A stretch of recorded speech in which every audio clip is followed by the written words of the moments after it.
तर औरंगजेबाच्या कबरीच्या परिसरातला बंदोबस्त आता अधिक कडक करण्यात आलेला आहे। दिवसभरात नेमकं त्या संदर्भात काय काय घडले जाणून घेऊया। संभाजीनगरमध्ये औरंगजेबाच्या कबरीजवळ पोलिसांकडून कडेकोट बंदोबस्त, फक्त एक व्यक्ती प्रवेश करू शकेल अशी बॅरिकेटिंग, तर कबरीचा मुख्य दरवाजा बंद। औरंगजेबाची कबर नष्ट करण्याची विजय शिवतारेंची मागणी, शिवसेना नेते आमदार विजय शिवतारे यांची उपमुख्यमंत्री एकनाथ शिंदे यांच्याकडे पत्राद्वारे मागणी। छत्रपती संभाजीनगरमधील औरंगजेबची कबर हटवण्याची मागणी, विश्व हिंदू परिषद बजरंग दल उद्या राज्यभरातील जिल्हाधिकाऱ्यांना निवेदन देणार, तर याबाबत मुख्यमंत्री उपमुख्यमंत्री जो निर्णय घेतील त्याला आमचा पाठिंबा असेल, गुलाबराव पाटील यांची प्रतिक्रिया। बजरंग दलाचा हा त्यांचा स्वतःचा निर्णय आणि त्याच्यावर निश्चितपणाने आमचं सरकार विचार करेल। शेवटी या गोष्टीचा विचार करण्याची जबाबदारी मुख्यमंत्री आणि उपमुख्यमंत्री दोघंजण घेतील।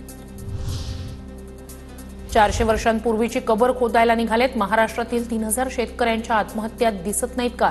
संजय राऊतांचा सरकारवर निशाणा। 400 वर्षापूर्वीची कबर खोदायला निघालेले आहेत, म्हणून तर म्हणतोय ना की 3000 शेतकऱ्यांच्या कबरी चिता जळाल्यात, त्याच्यावर बोला। औरंगजेब कबर प्रकरणी सर्वांच्या ज्या भावना आहेत त्याच आमच्या भावना आहेत, आशिष शेलारांचं वक्तव्य। तर संजय राऊतांच्या मेंदूचे 2 तुकडे झाले आहेत अशी ही टीका। ज्यांच्या मेंदूचेच 2 भाग झालेले आहेत आणि ते दोन्ही भाग एकाच ठिकाणी वाहत आहेत, ती म्हणजे मला सत्तेची भूक आहे, या पद्धतीने काम करणारे संजय राऊत आहेत। औरंगजेब समजून बहादूर शाह जफरचा फोटो जाळला, पुण्यात पतित पावन संघटनेच्या आंदोलनातील प्रकार।